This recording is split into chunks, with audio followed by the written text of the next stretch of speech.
módulo de Q&A que tienen en Zoom disponible. Ahí pueden hacerlo, o también les sale la opción de Raise Hand. Nosotros vamos a estar atentos por si alguien levanta la mano para darle la palabra. En el modo webinar no tienen acceso a hablar directamente, sino que tienen que tener la opción de Raise Hand y nosotros les daremos la palabra. Ahora sí, Michael, puedes iniciar. Muchas gracias. Buenos días.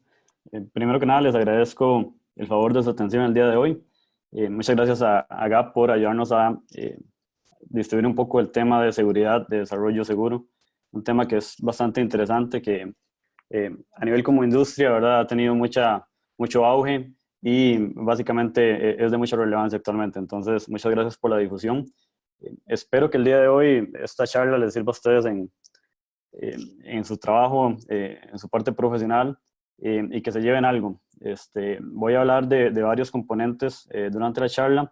El enfoque va a ser un poco teórico, práctico, y cualquier consulta que tengan, como indicaron los compañeros, vamos a estar atendiéndolas y ojalá que sea de su interés. Bueno, mi nombre es Michael Hidalgo. Básicamente, bueno, yo soy ingeniero en la parte de desarrollo de software durante varios años en la industria financiera.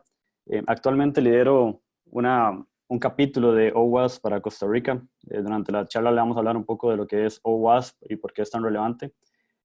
Actualmente he tenido la oportunidad de ser speaker en diferentes conferencias a nivel global en temas de seguridad. He trabajado mucho en la parte de investigación de vulnerabilidades en lenguajes de programación. Me desempeño de día como CTO para una empresa acá en Costa Rica en el mercado de la seguridad cibernética, donde hacemos básicamente detecciones de ataques en temas de ciberseguridad, y estamos en una mejora continua de técnicas para detectar ataques a nivel organizacional y, más importante, cómo estas organizaciones se pueden básicamente defender de ataques informáticos. De noche, bueno, participo en varios proyectos, por ahí de pronto OWASP. Actualmente me encuentro también escribiendo un libro sobre desarrollo seguro de software que espero esté disponible al final de este año. Y bueno, para empezar, un disclaimer. Bueno, las opiniones expresadas en este webinar son propiamente mías y no necesariamente reflejan las ideas de mi patrono. Y acá vamos a ver unas técnicas de ataques informáticos. Sin embargo, esas técnicas están enfocadas en ambientes controlados. ¿Qué quiero decir? Bueno, que a pesar de que vamos a ver escenarios de ataques en sitios que pueden ser legítimos, la idea y la recomendación siempre es que esto nunca se haga contra un sitio comercial. Esto se tiene que hacer contra un sitio en un ambiente controlado, porque básicamente podríamos meternos en un problema legal, ¿verdad? Entonces, siempre que haya permiso, podemos explorar de aplicaciones. Hay muchas técnicas.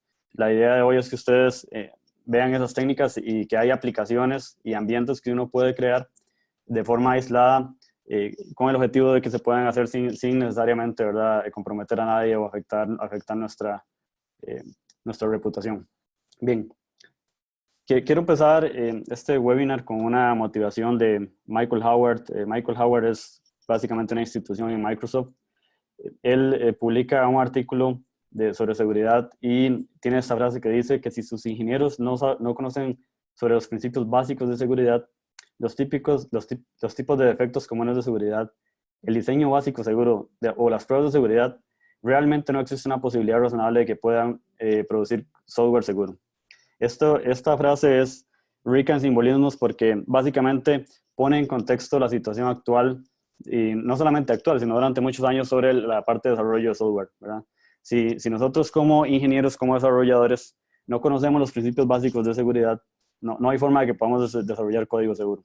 Al igual que la organización, si la prioridad de la organización no es seguridad o el diseño seguro, entonces va a costar mucho que haya atracción. Al igual, no solamente el desarrollo, sino también la parte de pruebas. Vamos a ver que es sumamente importante que incluyamos dentro de nuestro arsenal de pruebas, no solamente pruebas funcionales, sino también pruebas enfocadas en la parte de seguridad para detectar vulnerabilidades. ¿Cómo este tipo de pruebas se pueden incluir en el software?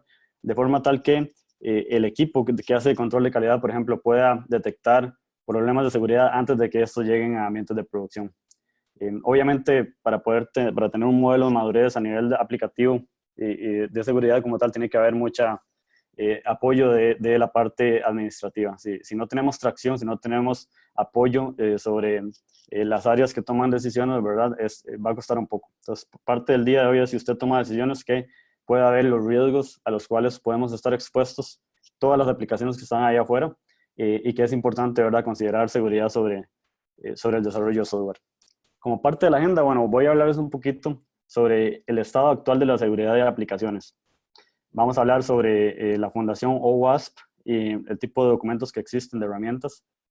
Vamos a ver un poco sobre lo que habla en la misma línea de OWASP. Vamos a hablar sobre ataques informáticos comunes que afectan directamente a las aplicaciones. Y para no aburrirlos mucho con el tema de contenido teórico, vamos a ver unas demostraciones con algún tipo de tools que ustedes puedan utilizar dentro de sus organizaciones. Y al final vamos a tener una parte de conclusiones y ojalá que tengan preguntas o que podamos tener algún tipo de interacción si la charla fue de interés para ustedes. Bueno, me gustaría tal vez empezar el porqué de esta presentación. Bueno, en un estudio relativamente reciente de Verizon en el año 2016, básicamente este estudio se llama The Data Breach Investigation Report, y es importante ver que básicamente ellos enumeran que la causa principal por la cual se está dando brechas de seguridad actualmente es a través de aplicaciones web, o sea, ataques a aplicaciones web.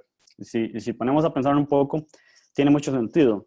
Las aplicaciones web se constituyen básicamente en lo que se podría denominar la fruta madura para los atacantes, o en inglés se le llamaría low hanging fruit, ¿verdad? Cuando desarrollamos un aplicativo y lo ponemos en internet, nosotros básicamente no tenemos el control de quién está accediendo a ese aplicativo. No sabemos si es un usuario legítimo o si por el contrario es una persona que está tratando de ver de qué forma compromete a una organización. Entonces, esta tendencia que ven ustedes no ha cambiado mucho. De hecho, actualmente con temas de ciberseguridad, actualmente vemos que la capa aplicativa es todavía un componente sumamente importante de los ataques informáticos a nivel global. También, algo que es importante recalcar es el tema de IoT. Bueno, según Cisco, bueno, primero es muy difícil, decía Niels Bohr, es un físico danés, decía que es muy difícil hacer predicciones específicamente cuando se trata del futuro. Sin embargo, Cisco se atrevió a hacer una predicción. Básicamente dice que para el año 2020 va a haber cerca de 50 billones de dispositivos conectados. El tema con dispositivos IoT no es el hecho de que estén conectados a Internet, es que las condiciones sobre las cuales se crean este tipo de dispositivos no toman en consideración el tema de seguridad en su diseño. Esto es básicamente un manjar para los atacantes por varias razones, principalmente porque ellos pueden tener un arsenal de máquinas zombies, estoy hablando de redes botnet, donde aprovechan este tipo de dispositivos conectados a Internet y podrían potenciar, por ejemplo, un ataque de denegación distribuida de servicio contra un objetivo en particular. Entonces, el tema de tener más componentes en Internet no es un problema per se. Sin embargo, las condiciones como este tipo de dispositivos se crean sin ningún tipo, casi que ni regulación. Es un tema importante que trae consecuencias para la industria en general, no solamente para la industria informática, sino para varios vectores de ataque a nivel global. Tal vez ustedes han visto esta gráfica. Esta gráfica representa el costo relativo de resolver problemas o defectos de software en el ciclo de vida del desarrollo. Obviamente es más barato, bueno, según la gráfica, ¿verdad? Es mucho más barato encontrar un problema y resolverlo en las etapas tempranas. Estoy hablando de requerimientos, de diseño, de código, inclusive en la etapa de testing, ¿verdad? Aún así es un 20% caro. Sin embargo, cuando este aplicativo está en un ambiente productivo, contextualicémoslo no solamente en el tema de seguridad, sino también en la parte funcional, ¿verdad? Una vez que este aplicativo esté en producción y tal vez se nos escapó algún defecto por ahí, arreglarlo va a ser 100 veces más caro, ¿verdad? Porque hay que ir a toda la parte de la integración. Con el tema de seguridad, básicamente se extrapola un poco y seguimos teniendo el mismo crecimiento exponencial. Sin embargo, con temas de seguridad es todavía más caro. ¿Por qué? Porque hay otras cosas que juegan un rol en particular. Por ejemplo, si la naturaleza del ataque está comprometiendo datos sensibles, ¿verdad? Básicamente el daño y el impacto para la organización va a ser incalculable. Esto tiene muchas connotaciones dependiendo de lo que busque el atacante. Recordemos que los ataques tienen diferentes motivaciones, llámese económicas, llámese geopolíticas, llámese sociales, ¿verdad? Y depende de la campaña y quién está detrás de esta campaña, básicamente el impacto para la organización va a ser muy grande. Podría ser en temas, por ejemplo, exfiltración de datos, esto, es decir, robo de información confidencial dentro de la organización, puede ser robo de información considerada sensible o sensitiva, como son tarjetas de crédito, como son PII, que es información personal. En fin, depende mucho del objetivo del ataque, a quién están comprometiendo. El impacto se puede medir básicamente va a ser un impacto bastante grande. Y esa tendencia sigue siendo. Entonces la idea es, ok, tratemos de alguna forma de encontrar este tipo de problemas de seguridad en las etapas tempranas. Probablemente desde la parte de requerimientos. Cuando vamos a diseñar un aplicativo que se considere desde el punto de vista de requerimientos qué cosas de seguridad se tiene que considerar. Igual en la parte de diseño, ¿verdad? Algunas veces cambiar el diseño de un aplicativo cuando lleva, qué sé yo, 6 meses o un año de desarrollo, no es algo que pasa de la noche a la mañana. Entonces, en el mejor de los casos, habría que estudiar todo desde el punto de vista de seguridad, cuáles elementos de diseño son cruciales, a qué tenemos que, básicamente, que considerar para no hacer una reingeniería que nos va a costar mucho luego. Bueno, siguiendo con esta misma temática, sin ser alarmistas, bueno, este es un caso particular que pasó en el año 2011 sobre Citi. Citi hizo un deployment y sucedía que cuando usted entraba a ver el detalle de la cuenta bancaria, en la URL de la página, básicamente un formato que era básicamente citibank.com/user/un ID. Ese identificador que iba en la URL era un valor básicamente consecutivo y al cambiarlo arbitrariamente se podía acceder a información de otra persona. Entonces, imagínate lo que es ver información de, qué sé yo, estados de cuenta o inclusive transacciones de una cuenta bancaria. Entonces, aquí hay varias cosas que uno podría pensar. Por ejemplo, yo no creo que Citi no sea capaz básicamente, yo no creo que Citi no haya probado un escenario como tal.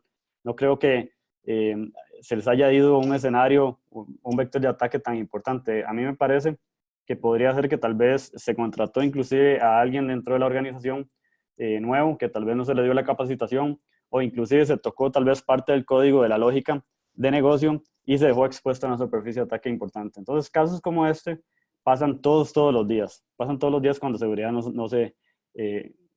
se toma desde las etapas iniciales. Igual tenemos el caso, bueno, de Yahoo, ¿verdad? Básicamente, en 2016, más de 1 billón de cuentas afectadas por un tema de un hackeo similar. Esto es casi que cosa de todos los días, ya no nos sorprende, ¿verdad? ¿Qué es lo nuevo? Antes de entrar un poco en la parte de ataques y todo lo que tiene que ver con seguridad informática, me gustaría tal vez repasar algunos de los principios básicos o pilares fundamentales de seguridad, porque eventualmente más adelante en el webinar los vamos a estar utilizando. Entonces es importante tener claro algunos conceptos.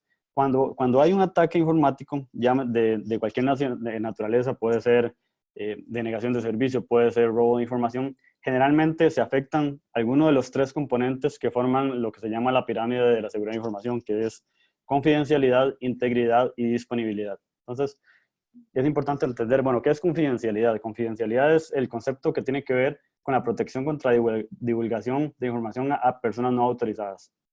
La confidencialidad ayuda a mantener la privacidad de los datos. Y la función principal es que la información que es considerada secreta se mantenga secreta. Al igual que tenemos confidencialidad, tenemos integridad. Bueno, se refiere a la protección de datos contra alteraciones no autorizadas. En términos generales, la integridad es una medida de la resistencia del software ante un ataque, por ejemplo. El software diseñado para garantizar la integridad de los datos, básicamente toma en consideración cómo los datos son procesados, es decir, cómo se transmiten, cómo se almacenan, ¿verdad? Y que estén también disponibles. Una de las cosas principales de integridad es que garantiza que el software funcione como inicialmente se diseñó, ¿verdad? Adicionalmente, tenemos un tema de disponibilidad, y esto es que cuando yo como usuario necesite o dueño de los datos necesite acceso a esos datos, lo pueda acceder en cualquier momento. Esto es tan importante que algunas organizaciones crean lo que se llaman Service Level Agreements o SLAs, que básicamente es un contrato donde se especifica cuáles van a ser los tiempos de disponibilidad del aplicativo. Como les decía, cualquier violación, cualquier ataque informático va a tener como un componente que afecta a cualquiera de estos tipos. Por ejemplo, si nuestra organización es blanco de un ataque de negación de servicio, claramente estamos siendo víctimas de un tema de disponibilidad. Es decir, alguien nos está enviando una cantidad de tráfico mucho mayor del que nuestros servidores y nuestros proveedores pueden manejar, de forma tal que hay una cantidad de clientes o usuarios que no van a tener acceso a este servicio. Entonces, para que vean que esto es sumamente importante tenerlo claro, que siempre hay un impacto en alguno de estos componentes de seguridad de información. Al igual, hay otros temas que son importantes porque a pesar de que no haya tanta confusión, a la hora de hacer un análisis de seguridad, son vectores de ataque importantes. Tenemos el concepto de autenticación. Bueno, autenticación básicamente es el proceso de validar que una persona es quien dice ser. Según la industria y las mejores prácticas, cuando implementamos un control de autenticación, tiene que cumplir más de un factor. Y un control que se considera relativamente seguro tiene que cumplir con 3 condiciones. Bueno, algo que usted sabe, esto es una contraseña, más algo que usted tiene. Esto podría ser un token, podría ser alguna clave dinámica, algún valor físico que usted tiene en su posesión y algo que usted es. Cuando hablamos de este tema es un control biométrico, por ejemplo, la firma, perdón, la huella digital, podría ser la pupila, en fin, cualquier otro mecanismo biométrico.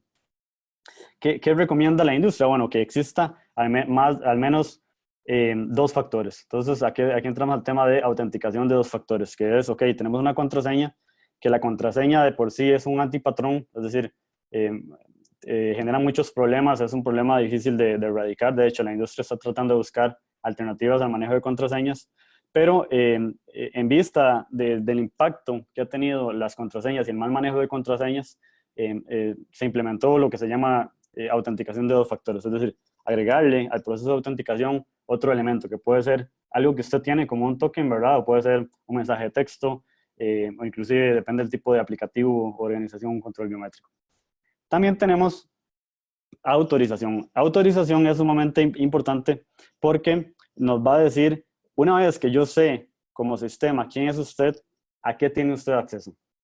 Entonces, ¿por qué es sumamente importante? Bueno, porque nosotros hemos analizado múltiples aplicaciones de varias industrias y siempre encontramos problemas de autorización. Es decir, desde el lado del backend, desde el lado del servidor, cuando el request llega, no se está verificando que la transacción que se está solicitando sea permitida para la persona que está logueada en el sistema. Entonces, encontramos pero muchas fallas de autorización en los sistemas y es algo que hay que tenerle cuidado. Los atacantes generalmente van a tratar de hacer escalamientos, ya sea horizontales o verticales, ¿verdad? Un escalamiento horizontal básicamente es, ok, si yo soy si yo soy usuario de una plataforma, podría tal vez, digamos, hacer una impersonalización de otro usuario, es decir, tal vez acceder al dato de otra persona, o podría hacer un movimiento vertical, que sería, puedo escalarme los privilegios y ser administrador dentro de la plataforma. Entonces son cosas que usualmente pasan.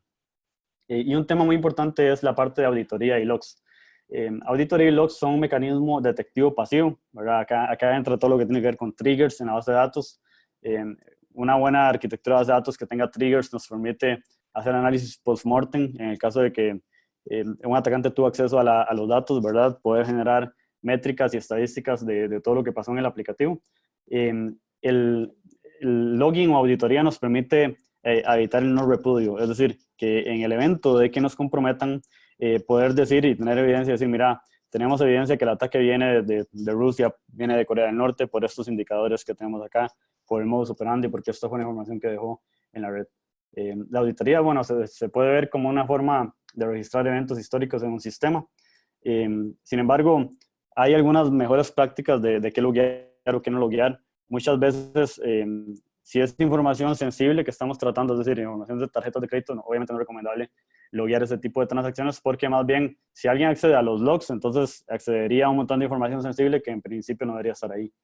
Hay que tener un balance entre auditoría, ¿verdad? Y la parte de seguridad. Bien. Ahora me gustaría rápidamente hablarles un poco sobre principios de desarrollo seguro de software. ¿Por qué? Porque, como les decía anteriormente, es importante conocer a modo muy general las vulnerabilidades, por qué pasan, cómo pasan, para después tomar acción. Este enfoque da mucho valor agregado a las personas y a las organizaciones porque les ayuda a entender bien el problema. Algunas veces no es que el tema de seguridad sea complicado, no es que sea difícil, es que tal vez no hay visibilidad o no hay conocimiento sobre técnicas que el atacante puede utilizar y tal vez nos expone de cierta forma a no desarrollar aplicaciones seguras. Bueno, cuando hablamos de seguridad aplicativa, hay un principio sumamente fundamental que es el usuario, la persona que está detrás, puede enviar datos arbitrarios. Acordémonos que un sistema computacional se compone básicamente de tres elementos: entrada, ¿verdad?, procesamiento y salida. ¿Qué sucede? Bueno, que muchos de los ataques informáticos a nivel de capa aplicativa pasan o suceden porque el usuario o la persona que está detrás mandó algún tipo de dato que causó un efecto no deseado o básicamente no esperado en el aplicativo. El usuario final está fuera de nuestro control. Cuando usted pone un aplicativo en producción, en Internet, no podemos saber, como les decía anteriormente, si la persona que está utilizando esa aplicación es o un cliente verdadero o básicamente es un atacante. La aplicación siempre debe tratar todas las entradas como si estuvieran dañadas y fuesen no confiables. Hay una premisa en seguridad que dice, todo lo que viene del usuario es dañino. Entonces, si nosotros, desde el punto de vista de desarrollo de software, tratamos esa premisa, cualquier dato que venga del usuario lo vamos a tratar como si fuese sospechoso. Eso es programación defensiva y nos va a ayudar a nosotros a tener, a levantar un poco la barra en temas de seguridad. Es importante asegurarse de que los datos de entrada no puedan manipularse para interferir con la lógica empresarial. Esto es porque generalmente, si usted manipula tal vez un payload del JSON, del request, podría usted generar algún cambio en la lógica de negocio. Por ejemplo, se podría de pronto cambiar alguna tasa de interés, se podría incrementar algún límite, se podría bajar algún límite, etc. La mayoría de los ataques dirigidos a aplicaciones web constituyen payloads, es decir, el cuerpo o el request, diseñadas para desencadenar un evento que no fue considerado por la aplicación o por su diseño. Entonces, si el atacante puede manipular el dato de entrada, ¿verdad? Va a intentar de causar un efecto no deseado en el aplicativo. Bueno, ¿por qué esto está importante? Si pueden ver esta gráfica, tenemos muchas fuentes de datos, es decir, en un sistema empresarial tenemos muchas fuentes de datos. La data viene de muchos lugares, por ejemplo, puede venir de la URL, puede venir de un formulario de contáctenos, puede venir de un formulario qué sé yo, para llenar los datos personales, lo que sea. Viene en parámetros GET, viene en parámetros POST, viene como cabeceras HTTP, inclusive web services en un mundo interconectado como el que vivimos ahora, ¿verdad? Que todo el mundo expone sus APIs para que sean consumibles por terceras partes. La data que viene de esos web services es un potencial vector. Tenemos cookies, servicios externos, bases de datos. Inclusive la misma data que genera el aplicativo es un insumo para la misma aplicación, ¿verdad? Entonces, acá falta inclusive lo que es el tema de móvil, es sumamente importante. Entonces, si usted pone a arquitectar la aplicación, vemos que existen múltiples fuentes de datos, de dónde la data viene, ¿verdad? Toda esta data, estas fuentes de datos son manipulables. Entonces, ¿por qué es importante entender esto? Bueno, porque si nosotros vemos la anatomía de una URL, ¿verdad? Entonces tenemos Michael, una URL. Sí, señor. hay una pregunta de Cajo que dice, cuando se dice que el usuario puede enviar datos arbitrarios, ¿también entra SQL injection? Exacto, sí, ahí es puramente de donde vamos y vamos a ver un caso más adelante. SQL Injection, para adelantarme un poquito, es un vector de ataque importante donde tal vez el formulario espera un valor entero y el atacante lo que hace es no manda un valor entero, sino que manda un texto arbitrario en SQL, ¿verdad? Que pueda desencadenar un cambio en la lógica. Entonces, la respuesta es que sí. Cuando tenemos un patrón como esta es la anatomía de una URL. Vemos acá claramente, bueno, tenemos el protocolo, que es la parte principal, luego tenemos el dominio, el path, y tenemos el query string. ¿Qué sucede? Que hasta acá donde llega el question mark o el signo de pregunta, de aquí para atrás es datos confiables. ¿Por qué? Esto es data que básicamente está en el dominio o el dueño de esta URL es la organización. Pero de acá en adelante, todo lo que venga como parámetro es lo que el usuario ingresó, ¿verdad? Esto pudo haber sido un número o pudo haber sido una expresión en SQL que trate de engañar el motor de base de datos y traer toda la información sensible. Entonces, acá es donde vemos que es importante tener claro el tema de datos arbitrarios. Todo lo que venga acá en el query string, en este ejemplo en particular, esto viene del usuario y nosotros no deberíamos confiar en la data que viene del usuario. Bueno, la pregunta tal vez es, ¿por qué seguridad de aplicaciones es un problema creciente? Como lo mencionaba anteriormente, yo he sido miembro de OWASP desde el 2011 y tengo conocimiento de causa que desde el año 2000 por ahí hay problemas de inyección de SQL como hacía la pregunta el participante. El tema de inyección de SQL es que ha estado en la industria casi 20 años y aún hoy por hoy, si ustedes ven el resumen de vulnerabilidades, sigue encabezando la lista de ataques informáticos. Entonces hay algo ahí que no calza, ¿verdad? ¿Y por qué deberíamos de preocuparnos? Bueno, principalmente por la complejidad de aplicaciones modernas y la infraestructura, ¿verdad? Actualmente, cualquier empresa, cualquier organización puede ser víctima de un ataque informático porque las motivaciones son muchas. Principalmente, parte de esto, el crecimiento exponencial en ataques informáticos, se le podría llamar también inclusive a la democratización de estos ataques y al anonimato que técnicas, por ejemplo, como Bitcoin, ¿verdad? Y criptomonedas permiten anonimato y que usted pueda, y que esto sea un negocio lucrativo, que de hecho es un negocio bastante lucrativo. Entonces, si una empresa, una organización ni siquiera conoce esos activos, ¿verdad? Es bastante importante. Nosotros en la parte de seguridad informática, en los estudios y en las investigaciones nos damos cuenta que, por ejemplo, hay una métrica que dice, no tanto a nivel aplicativo, sino a nivel de ciberseguridad. En promedio, un atacante pasa en la red de un cliente 160 días, 165 días en la red antes de que sea detectado. Cuando esta persona ha estado tanto tiempo en la red, probablemente tiene más conocimiento de la arquitectura que inclusive los propios diseñadores, ¿verdad? Y hay otra métrica que dice que les tarda en promedio 5 días llegar a tener acceso al controlador de dominio de una organización. Entonces, para que ustedes vean el tipo de tendencias que hay ahorita, ¿verdad? Que los ataques están ahí. Y el tema de complejidad. Complejidad nunca es sinónimo, ¿verdad? De eficiencia como tal. Algunas veces las organizaciones ni siquiera saben cuáles son sus activos. Y si no sabemos cuáles son los activos, es muy difícil poder saber cómo proteger de esos activos. Y principalmente porque hay vulnerabilidades en todo lado. Eso es importante. Cuando me gustaría mostrarles acá un ejemplo de código fuente. Este código fuente viene del libro Writing Secure Code de Microsoft. Es una referencia bastante buena que todo desarrollador debería tener acceso a. Es un libro bastante grande, pero muy completo. Bueno, tenemos esta función.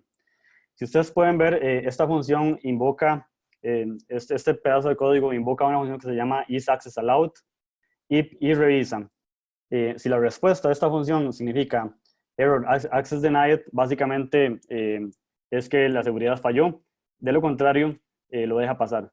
El problema fundamental con este código es que, ¿qué pasa si dentro de esta función hay un error? Qué sé yo, el servidor donde corre el aplicativo no tenía suficiente memoria, hay algún otro tipo de acceso concurrente, un problema de red. Probablemente el mensaje que devuelva esta función no es error access denied, es insufficient resources o algo así, por ejemplo. Entonces, ¿qué sucede? Acá el sistema, la excepción al no ser error access denied, va a caer dentro del else. Y el else significa lo voy a dejar pasar. Entonces, desde el punto de vista de programación, ¿verdad? Que es un poco abstracto, en condiciones como tales va a dejar que la persona se autentique en el sistema sin siquiera estar autorizado, básicamente porque hay un problema de lógica acá, lógica de negocio. Entonces, es para que vean que es relativamente simple escribir código inseguro.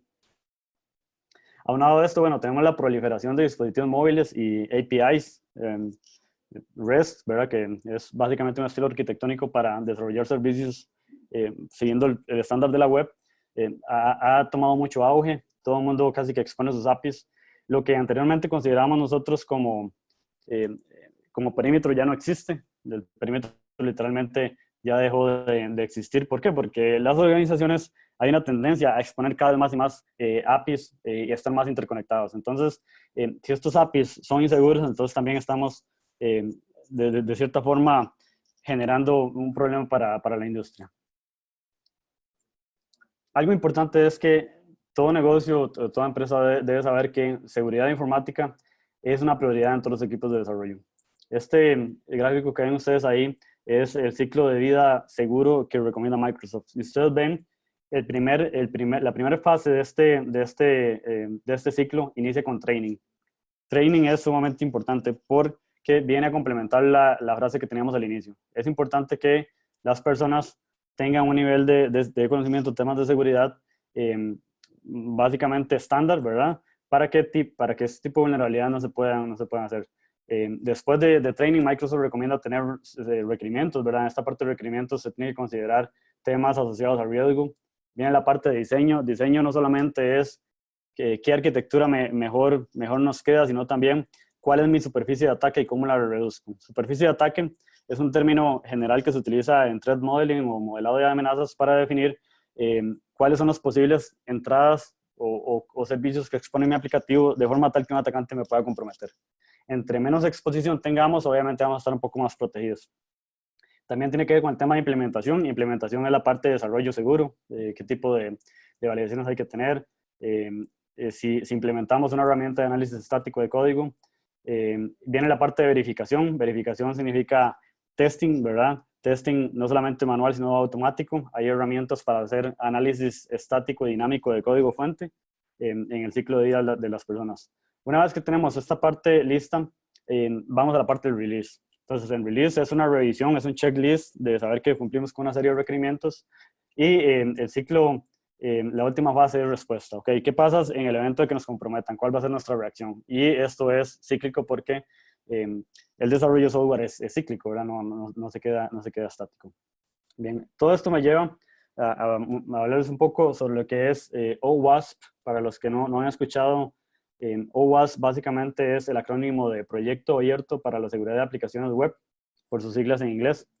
Es una organización internacional sin fines de lucro, creada en el 2001 con el objetivo de hacer visible la seguridad del software. Todas las personas que somos miembros de OWASP somos voluntarios. Es una organización benéfica sin fines de lucro. Tal vez una de las características importantes que tiene OWASP como organización es que no estamos atados a ninguna firma comercial. Esto nos permite presentar información sin sesgos, ¿verdad? Y ustedes se darán una idea de lo importante que es hacer cosas por la comunidad.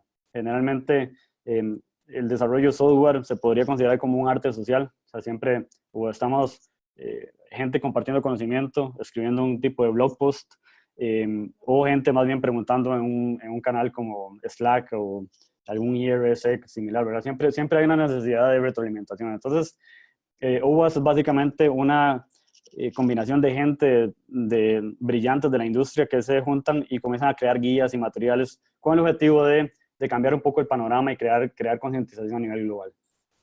¿Por qué es tan importante este tipo de cosas? Bueno, les voy a dar un ejemplo práctico. Esa imagen que ustedes ven ahí, ese workflow, corresponde a la implementación según el RFC 6749 de OAuth, la especificación, el protocolo para autenticación OAuth. Y había básicamente una necesidad de entender cómo se debería implementar el refrescamiento del token. No voy a entrar mucho en detalle en arquitectura ni cómo funciona OAuth, porque es casi que otra sesión como tal. Sin embargo, el problema con los RFCs, para los que han leído un RFC, es que no le dice a usted como desarrollador cómo se debe implementar. Le dice cuál es la mejor práctica y le da una serie de lineamientos, sin embargo, no le dice a usted cómo se debe implementar. Entonces, cuando hay ambigüedad, lo que sucede es que se termina implementando de forma incorrecta. Entonces, por ejemplo, en esta interacción, en este gráfico, la pregunta decía, según la especificación en el punto H, cuando el token se solicita, dice que generar el token de refrescamiento es opcional. Entonces, ahí entra un poco de confusión porque debería ser opcional o no debería ser opcional. Entonces, al preguntarle esto, bueno, a la comunidad en el canal de OWASP, tenemos feedback casi que en tiempo real. Entonces, hay una de estas personas, ¿verdad? Trabaja, si no estoy equivocado, en Microsoft en la implementación de OAuth de ellos y da un enfoque bastante importante. Entonces, vemos que el valor agregado es tal vez tener la comunidad a nuestro servicio. No me malentiendan el concepto, sino que en cualquier momento del tiempo podemos tener una duda de cómo implementar tal cosa y va a haber gente que está dispuesta a darnos un enfoque. En este caso, bueno, da un insight bastante interesante de cómo funciona el protocolo como tal y cómo se debería implementar. En este caso, la solución acá lo da. Esto es para que se den cuenta lo importante que es trabajar en comunidad, ¿verdad? Que tenemos feedback casi en tiempo real y un buen feedback, que esto probablemente sea o genere un blog post que pueda ser compartido entre múltiples desarrolladores. Actualmente somos 160 capítulos en todo el mundo. Un capítulo es básicamente una representación local. Acá en Costa Rica, bueno, hacemos conferencias y talleres gratuitos y tratamos de estar activos, ¿verdad? Con el objetivo de darle a las personas mayor conocimiento en temas de seguridad. Como te mencioné anteriormente, todos somos voluntarios. Existen más de 45,000 voluntarios a nivel global. Y es importante tener visión de OWASP porque uno de los valores agregados que tiene es la cantidad de proyectos que tiene. Los proyectos que existen en OWASP, si ustedes van a owasp.org, están enfocados en 4 áreas. Proyectos de documentación, acá les voy a hablar un poquito más adelante, sin embargo, les voy a comentar ya que tenemos un proyecto, el OWASP Top 10, que es la guía de vulnerabilidades más comunes que afectan a la industria. Tenemos el Testing Guide. El Testing Guide es un documento definitivamente que no puede faltar en nuestro arsenal de pruebas. Nos dice cómo probar y qué deberíamos estar probando a nivel de seguridad informática. Tenemos proyectos enfocados en herramientas, en código fuente y herramientas, proyectos operacionales. El día de hoy les voy a mostrar un poco un par de proyectos de estos que ellos tienen. Y la categoría, bueno, estos proyectos se categorizan en 3 niveles. Flagship son básicamente proyectos maduros que la industria los está utilizando actualmente, que hay mucho feedback. Hay unos que están todavía en revisión, que todavía no son flagship, son proyectos de laboratorio, todavía están mucho en la parte de idea, todavía está, digamos que no son release candidates, para ponerlo en términos simplistas. Y hay proyectos que son incubators, que es proyectos que todavía se tienen una idea. Por ejemplo, yo los insto que si ustedes tienen una idea de algún tipo de proyecto, lo publiquen, ¿verdad? Pónganse en contacto y de pronto les dan mucha asesoría en cómo liderar ese proyecto, qué tipo de recursos usarlo. Es importante estar generando este tipo de contenido porque todos nos vemos beneficiados. Uno de los documentos quizá más reconocidos de OWASP, para bien o para mal, es el OWASP Top 10. La versión más reciente actualmente es la del 2017. Es un informe que se genera cada año y lo que hace es que se basa en un montón de datasets de escaneos a organizaciones donde se detectan vulnerabilidades y esas vulnerabilidades se tabulan y generan un indicador. En este caso, serían las vulnerabilidades más comunes. Acá vemos que todavía, hoy por hoy, problemas de inyección son un vector bastante importante. Tenemos problemas de manejo de sesión, ¿verdad? De sesión incorrecta. Tenemos exposición de datos sensitivos dentro de la empresa. Este tema de XML entities es bastante interesante. Volvió a caer dentro de las prioridades porque todavía hay mucho ataque que pasa a nivel de XML. Y un componente que se unió hace poco es utilizar componentes con vulnerabilidades conocidas. Ahora les voy a hablar un poco sobre esto más en detalle. Este documento ustedes lo pueden descargar en PDF. Está totalmente gratuito. Como les mencionaba, el Testing Guide también lo pueden descargar en PDF. Es una guía de cómo realizar pruebas, es bastante completo, uno de los documentos más completos que yo he visto. Para que se den una idea, el Testing Guide tiene un enfoque basado en estos componentes. Básicamente se enfoca en hacer pruebas en recolección de información, pruebas de configuración, implementación, pruebas de autenticación, de autorización, de manejo de sesión, hasta temas de lógica de negocio. Cómo se debería probar un aplicativo para encontrar problemas a nivel de lógica de negocio y código del lado del cliente, incluyendo criptografía débil y manejo de errores. Yo los insto para que lo vean. Hay un proyecto que es el Code Review. Yo tuve la oportunidad de participar en varios capítulos del Code Review. Es básicamente una guía que le dice, da una mejor práctica de cómo se debería implementar Code Review. Code Review, si se hace de forma correcta, es una herramienta enfocada a reducir el número de vulnerabilidades. Code Review se puede hacer automatizado y manual. Se recomienda que sea un enfoque de ambas cosas.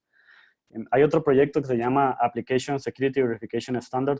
Este ASVS es básicamente un checklist bastante completo que le dice, ok, vamos a poner el aplicativo en producción, estas son las cosas que se debieron haber probado y da muchos insights en diferentes niveles del aplicativo. Eso también se lo recomiendo bastante. A nivel de proyectos, herramientas como tal, hay un tool que se llama Set Attack Proxy o SAP. SAP es básicamente un proxy y el proxy permite automatizar lo que son pruebas de seguridad. Tiene mucho apoyo a la comunidad, es uno de los proyectos más usados. En la industria hay otros proyectos similares, por ejemplo, tal vez ustedes han escuchado de Burp Suite, es como un competidor básicamente de SAP, con la ventaja de que SAP es gratuito, ¿verdad? Y le da uno mucho insight. Es una herramienta muy buena que yo también los insto. A nivel educativo, bueno, existe un proyecto que se llama OWASP JustJob. Este es una aplicación vulnerable, a propósito, que ustedes pueden descargar y comenzar a probar en un ambiente controlado. Al igual, hay una serie de hojas de trucos. Esas hojas de trucos son básicamente guías muy concisas de cómo implementar algún tipo de remediación. Hay hojas de trucos para diferentes tipos de vulnerabilidades. Ahí les dejo el link para que puedan visitarlo eventualmente. Bien, OWASP nos lleva también a comprender un poco el tema de vulnerabilidades comunes. Uno de los participantes anteriores comentaba el tema de inyección de SQL. Inyección de SQL es probablemente uno de los ataques más difundidos, más fáciles de perpetrar en una organización y que tiene mayor impacto. Vamos a ver acá varias cosas en este diagrama. Acá ustedes pueden ver que hay una capa de aplicación y una capa de negocio. La aplicación, desde el punto de vista de arquitectura, probablemente cumple con los mejores estándares, ¿verdad? Separación de responsabilidades, probablemente el mejor diseño. Lo que sucede es que hay un fallo en la validación de datos. Entonces, al igual que cualquier aplicación que usted ve ahí afuera, tiene una caja de texto. Y esa caja de texto permite pedirle a usted el usuario y la contraseña. Sin embargo, en este caso, la persona mandó un texto arbitrario como este, comilla o 1 igual a 1. Entonces, este request cuando llega a la capa básicamente la capa de datos acá, crea un request y este request se convierte en un query y el query se convierte en devuélvame todas las cuentas de la tabla cuentas cuando la cuenta sea vacío o 1 igual a 1. Entonces esto está causando básicamente un cambio en la lógica del aplicativo y nos va a devolver básicamente todas las cuentas que existen en el sistema. Y esta información se le devuelve al cliente, pasa por todas las capas y le llega al atacante. Principalmente porque hay un fallo de validación de datos de entrada acá. Como hay inyección de SQL, hay inyección de no SQL o no SQL. Esto es con la proliferación de bases de datos no SQL, como son Redis, como son CouchDB, como son MongoDB. Hay digamos que mucha tendencia a adaptar este tipo de tecnologías, principalmente porque ofrecen facilidad de indexación, es decir, no necesariamente existe un esquema como tal, permiten escalamiento horizontal, son de código abierto y relativamente bajo costo.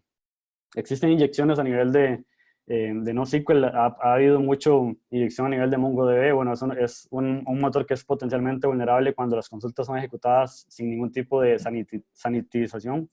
Sanitización significa limpieza de parámetros, principalmente con los operadores. Bueno, en este caso el operador GT significa devuélvame todos los documentos en la base de datos que sean mayor a. Les voy a mostrar un ejemplo. Tenemos acá un caso de un ataque a MongoDB. Como ustedes pueden ver, esto es código JavaScript. Tenemos el usuario, la contraseña y existe un método que se llama find. Lo que sucede es que el atacante cambió un poco la lógica. En lugar de enviarle un texto acá, le mandó básicamente un operador que tiene representación o tiene significado dentro de MongoDB. Esto genera un ataque. Otra de las cosas que pasan, si ustedes pueden ver este código fuente, esto es interesante. En este caso tenemos una rutina que se llama getUserID and threshold. Tiene dos parámetros de entrada, que es el user ID y el threshold. Sin embargo, vean qué interesante. En la línea 60, el parámetro de user ID se está, digamos, no se está sanitizando, pero se le está dando un tratamiento, entonces se está parseando entero. ¿Qué sucede? Que si el atacante envía cualquier valor que no sea entero, aquí va a haber un potencial error. Sin embargo, el campo threshold entra en la función y se invoca hasta esta parte de acá, sin ningún tipo de limpieza en el paso 3. Entonces, ¿qué sucede? Bueno, probablemente este código se agregó tiempo después, probablemente un parámetro que se le agregó después y la persona no tenía conocimiento y no hizo aquí ningún tipo de asignación. O sea, aquí tal vez habría que haber hecho una validación antes de ver si el campo es numérico, y si es numérico, dejarlo, sino devolver una excepción y decir, mira, el valor de entrada no cumple con nuestro estándar, de pronto es una expresión regular. Sin embargo, el valor entra directamente y se ejecuta. Entonces, acá una potencial inyección es, ok, se le pasa un valor de 2 en el user ID, y el threshold básicamente viene un texto como esto. Esto va a causar una condición de denegación de servicio porque estamos creando un loop infinito. En aplicaciones como Node.js, que son básicamente tienen un solo loop de ejecución, esto va a generar una condición de denegación de servicio. También les mencionaba anteriormente que una de las vulnerabilidades que ha tenido mucho auge en este modelo que yo llamo Repository Driven Web Development, es decir, desarrollo de software basado en repositorios. Esto es porque, por ejemplo, Java tiene su repositorio que se llama Maven, .NET tiene su repositorio que se llama NuGet, no recuerdo ahorita el de Ruby on Rails, Python tiene su manejo también de paquetes vía Py. Entonces, NPM, ¿verdad? Para Node.js. Me tomé la libertad de crear una visualización. Básicamente, el proyecto NPM tiene una serie de advisories que son como problemas de seguridad reportados por la industria. Y yo básicamente tomé ese advisory y lo convertí un poco y lo transformé en visualización para poder, me interesaba tener una visión clara de qué tipo de vulnerabilidades son las que pasan. Vemos que todavía en NPM tenemos problemas de inyección de SQL con un 10,87% de ocurrencias. Hay otro tipo de ataque como son Open Redirects. Esto significa que de forma arbitraria se puede redirigir el tráfico a los usuarios. Tenemos problemas de inyección de cross-site scripting. Tenemos un 6% de negación de servicio a nivel de expresiones regulares. Esto es porque obviamente este tipo de librerías o de paquetes utilizan expresiones regulares y da algunos insights. Acá les dejo el link, lo pueden visitar y ver un poco de las visualizaciones que se pueden hacer para entender un poco mejor la data que hay en el repositorio.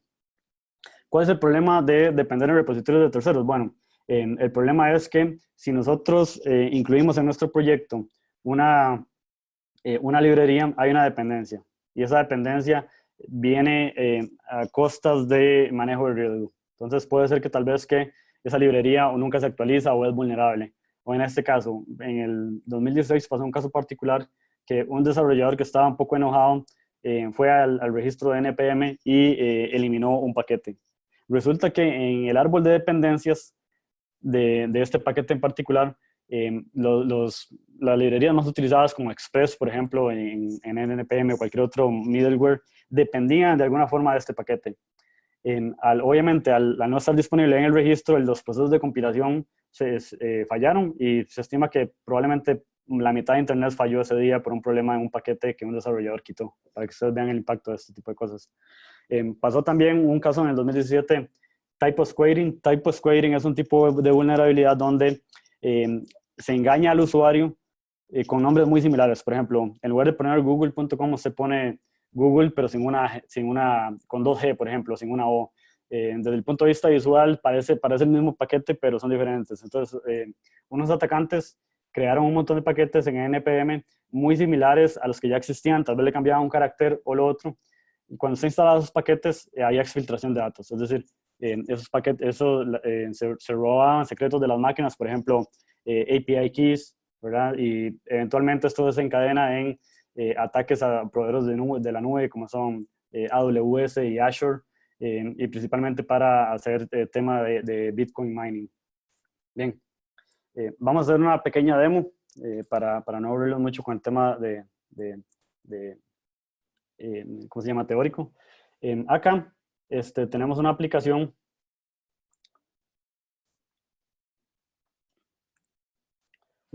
que es vulnerable, ¿verdad? Entonces, básicamente me voy a loguear acá. Ok. Esta aplicación ustedes la pueden descargar en su ambiente, se llama DAM Vulnerable Web Application, es sumamente fácil de instalar. Yo la tengo ejecutando con Docker localmente, ustedes pueden trabajar en este ambiente. Acá me gustaría mostrarles un poco lo que son los problemas de inyección y por qué son tan críticos. Si ustedes ven acá, hay un módulo de inyección de SQL, obviamente ya está predefinido para inyección de SQL. Si ustedes van, por ejemplo, vamos aquí a la parte, al Developer Tools, a mí me interesa ver el tipo de tráfico que se está enviando acá. Si yo acá, por ejemplo, escribo un 1 y le doy a enviar, entonces, bueno, hay un post, ¿verdad? Aquí si analizo, voy a hacerlo un poquito más grande tal vez para que lo puedan ver. Si yo analizo esta URL, bueno, aquí desde el punto de vista del atacante me interesa ver qué es lo que está sucediendo cuando alguien envía un parámetro acá. Veo acá, por ejemplo, que existe todo el tema del cookie, ¿verdad? Existe el cookie y existe la URL. Para temas de inyección de SQL, el tema es que al ser un ataque tan distribuido existen muchas herramientas. Entonces, el día de hoy les voy a mostrar cómo se podría automatizar un ataque con este tipo de cosas. Hay una librería, ¿verdad?, que se llama el SQL Map, básicamente. Es una librería desarrollada en Python.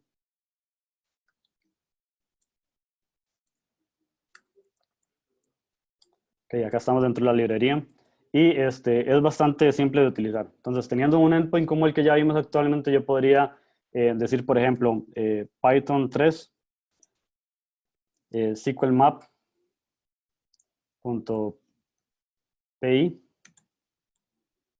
Vamos a ver si está por acá. Ahí está, acá tenemos el aplicativo. Entonces sería Python SQLmap.py. El argumento es la U. U es la URL a la cual voy a comprometer. Entonces en este caso, yo ya copié acá la URL a la cual la aplicación le hace post. Entonces voy a pegarla por acá. Cuando lo copio, acá lo interesante es que hay que tener un poco de cuidado porque básicamente hace escaping de los parámetros. Entonces voy a remover acá los caracteres, el escaping, ¿verdad? Esta es la URL a la cual voy a atacar. Y me interesa, como yo estoy autenticado, enviarle la cookie, ¿verdad? El cookie al cual estoy autenticado. Entonces, si ustedes van aquí igual a la cabecera, en este request de acá se puede observar el valor en el request se puede observar aquí el cookie. Entonces voy a copiar este cookie como está, tal cual. Y se lo voy a poner acá como argumento al tool. Entonces, acá básicamente va a empezar, si no hay ningún error de sintaxis, él va a tratar de enumerar y comenzar a generar un montón de sentencias SQL contra el objetivo. Vamos a decirle acá que sí.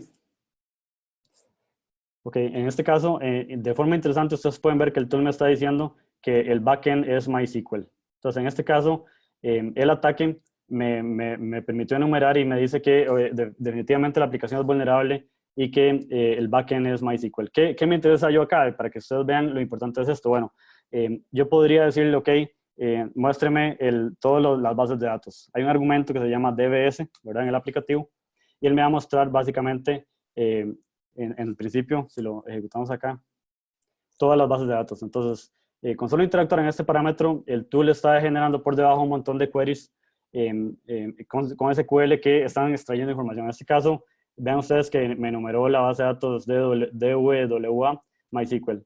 Entonces, ¿por qué esto es tan importante? Bueno, una vez que yo ya sé la base de datos, ¿qué me interesa saber? Bueno, quiero saber qué tipo de tablas existen en esta base de datos. Entonces, básicamente hay otro argumento que se llama bueno, menos D. En este caso le voy a especificar que sea D, el nombre de la base de datos, Vulnerable Web App. Va sin slash. Y le voy a decir que me muestre las tablas.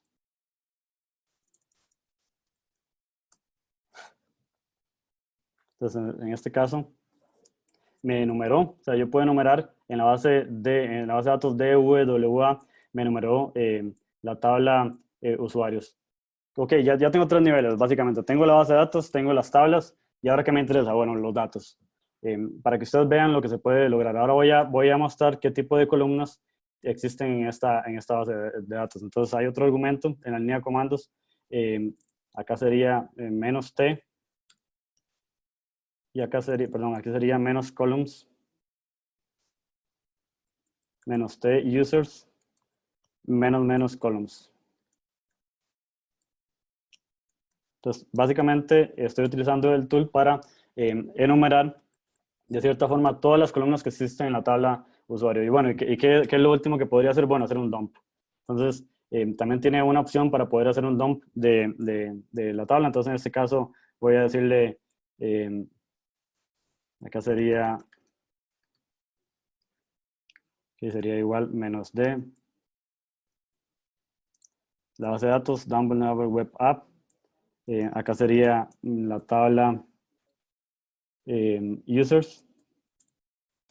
Y aquí es el argumento de stomp. Si todo sale bien, entonces en este caso hay algo importante. Una de las mejores prácticas que existen en seguridad es utilizar un algoritmo criptográficamente seguro para almacenar las contraseñas, y las contraseñas tienen que guardarse hasheadas, un algoritmo de hashing reconocido. Probablemente esta aplicación utiliza las contraseñas hasheadas con un algoritmo criptográficamente débil como MD5. Entonces, en este caso, la herramienta me permite no solamente básicamente enumerar. Ustedes ven acá que puede obtener el usuario como tal, y acá está básicamente el hash de la contraseña. La herramienta también me permite a mí detectar los hashes. El problema es cuando nuestro aplicativo, aquí hay varios problemas. Cuando el aplicativo utiliza contraseñas muy débiles, entonces es muy fácil de predecir el algoritmo con el cual se está generando este hash. Entonces, por ejemplo, la contraseña password tiene como hash criptográfico este valor de acá. La contraseña ABC123, que son relativamente débiles, tienen este hash de acá. Y así sucesivamente. Entonces, esto no solamente me permite jalar toda la data, ¿verdad? Con un parámetro que es vulnerable, sino también tratar de hacer un ataque, digamos, de fuerza bruta, un ataque de diccionario para poder decodificar, digamos, el hash como tal. Como ustedes pueden ver, un ataque como este se puede aplicar a cualquier tipo de aplicación que sea vulnerable. Esto se utiliza mucho en la industria. Ahora me gustaría mostrarles también cómo se haría esto de forma gráfica. Bueno, para resumir un poco el tema de lo que tiene OWASP. OWASP, yo les mencioné que tiene un proyecto que se llama OWASP. Entonces, OWASP es un aplicativo que usted básicamente descarga, ¿verdad? El tool está por acá. Es compatible con todos los lenguajes con todos los sistemas operativos porque corre en Java. Les voy a mostrar un poco. Bueno, cuando usted tiene un proxy como SAP, básicamente SAP actúa como un man in the middle. Entonces, ¿qué sucede? Bueno, de cara al servidor, usted es el cliente, y de cara al cliente, usted es el servidor. Entonces, básicamente estamos haciendo un ataque de man in the middle. ¿Cómo hacemos nosotros para que nuestra aplicación, todo el tráfico se lo redireccione a SAP? Bueno, acá en la parte de opciones de SAP de preferencias viene el tema del el proxy. Entonces, acá hay una opción que se llama Local Proxy. SAP por defecto escucha en el puerto 8081. Entonces, ¿qué voy a hacer yo? Voy a ir a mi navegador. Cuando yo estoy haciendo pruebas de seguridad, les recomiendo utilizar la versión de Firefox que se llama Developer Edition. Esto es porque usted puede hacer varias cosas con Firefox, por ejemplo, deshabilitar JavaScript o, en fin, básicamente crear un ambiente relativamente liviano para hacer pruebas. Entonces, en este caso, yo voy a utilizar Firefox, ¿verdad? Y yo le voy a decir, Firefox, ocupo que todo el tráfico me lo envíe a SAP. Entonces, yo utilizo una extensión de Firefox que se llama Foxy Proxy. Entonces, yo acá, por ejemplo, voy a crear un nuevo proxy que se va a llamar OWASP. La IP, bueno, en este caso es una aplicación local, ¿verdad? Y le voy a decir en qué puerto está escuchando SAP. En este caso, como vimos en la configuración, SAP escucha en el puerto 8081. Voy a ir acá a la parte 8081. Y lo vamos a salvar. Ahora, yo le voy a decir a Firefox, su proxy por defecto es OWASP. Entonces, acá es cuando esta extensión de Foxy Proxy cae muy bien. Entonces le voy a decir todo el tráfico, por favor envíenmelo a SAP. ¿Qué sucede? Bueno, si yo visito una página con un certificado digital, va a pasar esto. Por ejemplo, si yo voy nuevamente a mi aplicación local, voy a tener este problema. ¿Por qué? Porque, bueno, estoy visitando el sitio de forma segura, pero hay un ataque de man in the middle. ¿Esto qué significa? Que entre el cliente y el servidor hay alguien escuchando. Para yo poder básicamente hacer un bypass o de cierta forma decriptar el tráfico, yo voy a ir a las opciones de SAP, ¿verdad? Y acá hay una parte de certificados. Entonces, acá sería Server Certificates. Vamos a ver dónde es que estaba. Ajá, Dynamic ese es el Certificates. SAP te genera un certificado que usted lo va a guardar. Yo en este caso ya lo tengo guardado en el escritorio. Y yo le voy a decir a Firefox, me voy a ir a las opciones de Firefox, ¿verdad? Acá a la parte de preferencias, y me voy a ir a la parte de certificados. Entonces, voy a ver los certificados y voy a importar el certificado de SAP. ¿Para qué? Para poder tener básicamente el ataque de main in the middle y poder ver el tráfico. Entonces, en este caso le voy a decir, Firefox, yo ocupo que usted confíe en este certificado, en este Certificate Authority generado por SAP. Y Firefox, bueno, me hace varias preguntas. Me va a decir, ¿usted está seguro que desea confiar en este CA? ¿Esto qué va a permitir? Bueno, que cualquier request que haga va a poder generar certificados y firmar digitalmente todo el tráfico. Entonces yo le voy a decir que sí, porque yo sé que es un certificado de SAP. Entonces, en el momento que yo hago esto, ¿verdad? Voy a actualizar acá la página y ven ustedes que yo ya no tengo ningún tipo de restricción.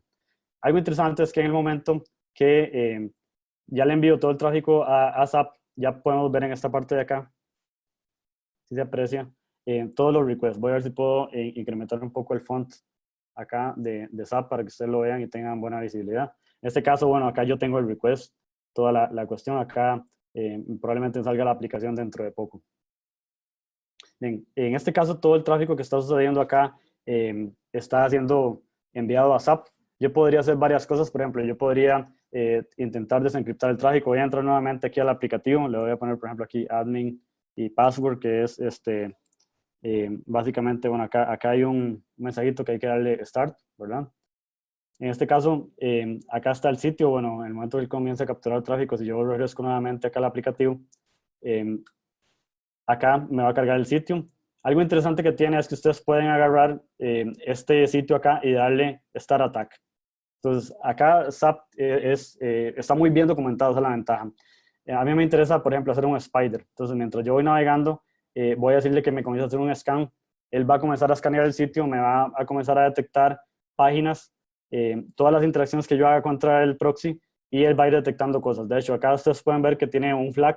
Este flag viene aquí en la parte de alertas. Y acá puedo ver ciertas vulnerabilidades que ya él me detectó del aplicativo. En este caso me detectó que no tengo una política para extreme options, que esto significa que cualquier persona podría cargar un frame, un iframe dentro de mi aplicativo. Entonces, mientras estoy acá en Burp, perdón, en un WhatsApp, me voy a ir al sitio, me voy a autenticar, y es admin, password. Noten también que acá aparecen algunos componentes, ¿verdad? Porque básicamente él es un proxy, entonces intercepta el tráfico, lo modifica, y acá tengo algunos hallazgos. Acá, por ejemplo, yo podría venir y qué sé yo, tal vez de pronto interceptar todo el tráfico, ¿verdad? En este caso voy a poner el proxy, acá el proxy está activado. Entonces estoy poniendo como un breakpoint, un punto de interrupción para los que están familiarizados con la parte de programación. Le voy a dar, bueno, login, ¿verdad? Este request que estoy dando acá, tengo la opción de modificarlo. Ahorita está pausado hasta que yo lo modifique. Esto es sumamente útil porque muchas aplicaciones tienen buenas validaciones de frontend, pero esas validaciones de frontend no aplican en el backend.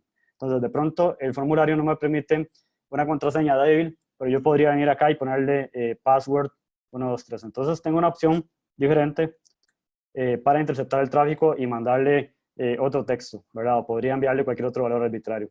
Una vez que ya he modificado el payload, le voy a decir, ok, continúe, ¿verdad? Y él va a seguir hacia el servidor. Bueno, acá hubo un error porque esa no es la contraseña. Sin embargo, les voy a mostrar una técnica que se puede hacer con Burp, perdón, con SAP. Sigo mencionando Burp porque es como la competencia directa de Burp, que es un producto comercial. Acá voy a poner igual admin y password. Me voy a autenticar en el sistema, bueno, y acá tiene una parte básicamente de SQL Injection, ¿verdad? Que ya lo vimos anteriormente. Acá viene una parte de SQL Injection Blind, viene una parte de Command Injection, viene una parte de fuerza bruta. Me voy a enfocar en un ataque de fuerza bruta. Bueno, un ataque de fuerza bruta, si ustedes lo pueden ver acá, básicamente es que un atacante abusa de un aplicativo web y comienza a generarle o enviarle datos que están públicamente disponibles. ¿Qué sucede? Bueno, ha habido muchos ataques a empresas donde la información está públicamente disponible. Le estoy hablando de bases de datos públicas con usuarios y contraseñas comunes. Entonces, usted puede descargar esas bases de datos y utilizarlas en un sistema y determinar si existen usuarios con usuarios comunes, por ejemplo, root o admin 123 y contraseñas débiles. Entonces, en este caso vamos a hacer un ataque de fuerza bruta al aplicativo. Para esto, yo les recomiendo un proyecto que se llama FuseDB. Entonces, FuseDB, ustedes van acá a FuseDB. FuseDB es un proyecto que básicamente contiene una serie de payloads enfocados hacer el proceso de testing muy simple. Si ustedes van aquí a la parte, por ejemplo, de ataques, bueno, tenemos temas como descubrimiento. En este caso me permite ver varias cosas. Hay un tipo de ataque basado en diccionarios. Este es el que voy a utilizar para mostrarles. Este word list básicamente tiene una lista de usuarios comunes y de contraseñas. Por ejemplo, aquí viene números, viene listas, viene ciudades. Hay otro acá que es básicamente username and passwords. Entonces voy a utilizar esto. Acá viene, por ejemplo, nombres. Si ustedes ven esta lista que viene acá, es básicamente una lista de potenciales nombres de usuarios comúnmente utilizados que están disponibles. Administration, todas las variables de administration. Entonces yo voy a utilizar estas bases de datos para mostrarlas. Para efectos de optimización del tiempo ya lo tengo descargado. Ustedes lo pueden utilizar localmente y les voy a mostrar cómo podríamos utilizar WhatsApp para este tipo de ataque. Entonces igual, tengo la aplicación acá le voy a poner cualquier tipo de texto, le voy a poner A y B, qué sé yo. Voy a interceptar el tráfico, le voy a dar submit al formulario. Ok, cuando tengo este formulario acá como tal, yo tengo la opción de darle fuse. Fuzzing, perdón, fuzz. Fuzz es una técnica donde usted puede enviarle texto arbitrario a un aplicativo, básicamente, para ser simplista. Voy a darle acá a fuzz, ¿verdad? Acá, en el fuzz, yo especifico cuál es el campo username. Entonces, acá, por ejemplo, yo voy a decirle el campo username, voy a agregarlo y voy a agregarle una lista. Esas listas son las que yo ya descargué. Acá voy a escoger un archivo. En el escritorio yo ya tengo previamente cargado, para efectos de tiempo, FuzzDB, ¿verdad? Me voy a ir a la parte de Word User Passwords, ¿verdad? Voy a escoger acá una lista de usuarios, por ejemplo, puede ser names, voy a utilizar esta lista. Entonces, ¿qué sucede?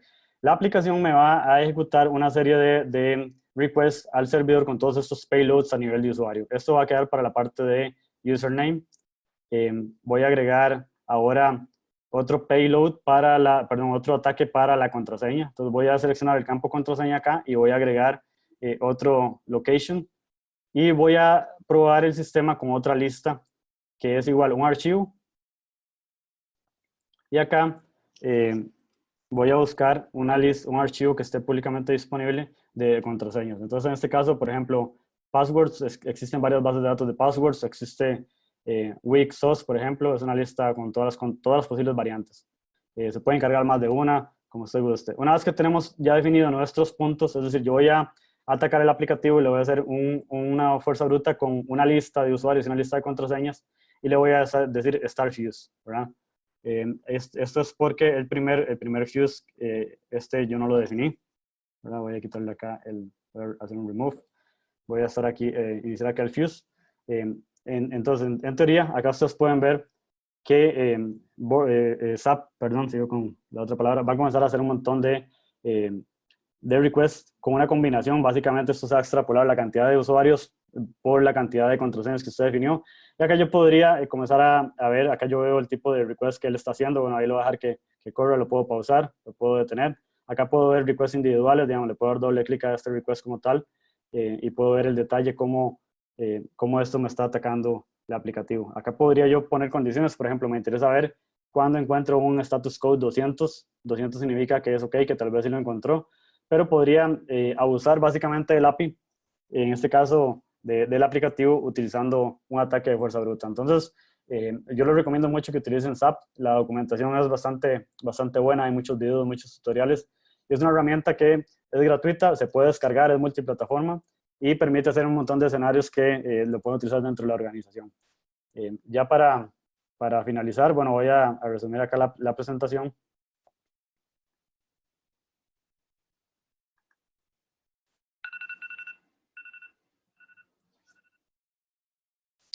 Ok, ya para ir finalizando, bueno, en este caso, obviamente no dimos un nivel muy profundo de ataque. Sin embargo, algo que hemos aprendido el día de hoy es que las aplicaciones web son un vector de ataque muy importante para las organizaciones. De cierta forma son el low hanging fruit o la fruta madura para los cibercriminales, ¿verdad? Existen validaciones de datos de entrada y esto es nuestra mejor defensa contra ataques informáticos. La validación de datos de entrada tiene que tomarse de forma muy seria en la organización. OWASP como fundación provee una serie de guías, de documentos, de herramientas y código fuente que pueden ser usados de forma libre. Usted puede ir y distribuirlos sin ningún tipo de problema. Existen muchos vectores de ataque, sin embargo el OWASP Top 10 es como la forma de ir empezando. Yo les recomiendo que lo adopten, que lo estudien, que lo utilicen y sin embargo la recomendación es no se detengan en el Top 10. ¿Por qué? Porque obviamente hay un montón de vulnerabilidades más allá, sin embargo el OWASP Top 10 es como la base, es como el fundamento como tal. Acá les dejo algunas referencias, hay unos libros muy buenos sobre desarrollo seguro de software, sería bueno que los tengan por ahí como referencia. Y sin más, no sé si tendrán algún tipo de pregunta.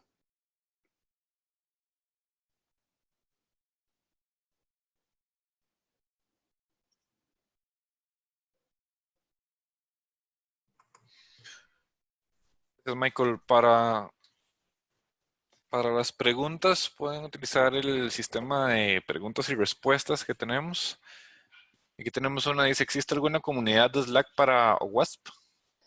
Sí, efectivamente hay un canal de Slack para OWASP, acá se pueden unir, no sé si lo tengo acá precisamente, déjame, creo que lo tengo por acá. Si no, lo podemos enviar como parte de, a todos los asistentes, hay un canal de Slack. Este es a nivel global, es decir, acá hay varios, generalmente hay canales para proyectos, bueno, acá hay que registrarse, ¿verdad? Como tal, pero sí existen, es decir, si usted es miembro tal vez de algún proyecto como tal existe. Tal vez le puedo enviar los links exactos por correo. Perfecto, sí. Sí, también alguien preguntó en algún momento si la presentación se iba a enviar. Tengo entendido que vos podés compartirla con nosotros y nosotros la enviamos cuando enviamos también la información de feedback de esta presentación. Sí, exacto, exacto, no hay ningún problema en compartirla, es conocimiento para todo el mundo. ¿Y alguna otra pregunta? Recuerden que también pueden, si tienen alguna pregunta, pueden estripar el botón de Raise Your Hand, entonces nosotros podemos habilitarles el micrófono para que puedan hacer su pregunta. Vamos un par de minuticos. Uh-huh.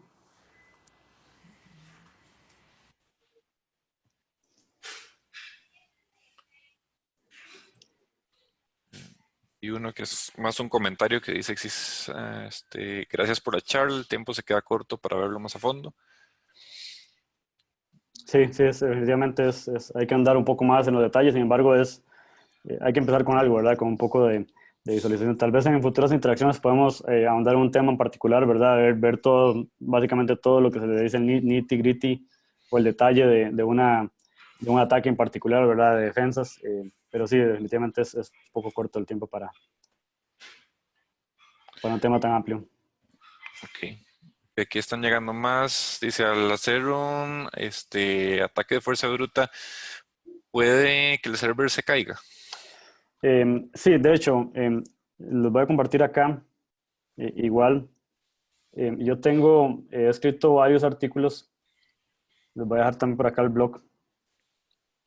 Hay un ataque asociado a negación de servicio a través de expresiones regulares.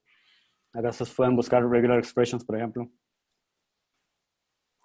Acá, por ejemplo, hay una serie de técnicas que usted puede utilizar.